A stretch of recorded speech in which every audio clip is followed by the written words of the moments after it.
জিনিসপত্রের মূল্য বৃদ্ধি কমাতে আমাদের বামফ্রন্টের প্রার্থী এবং কংগ্রেস সমর্থিত প্রার্থী কংগ্রেস তপন গাঙ্গুলিকে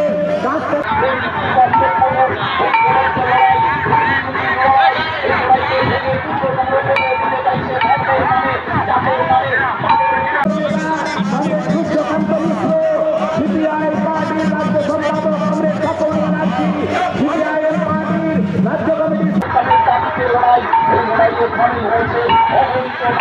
আপনারা দেখছেন আওয়াজ রোজকারের হক কথা। ফর মোর আপডেটস অ্যাবাউট আওয়াজ, please subscribe our YouTube channel Rajshekhar thali.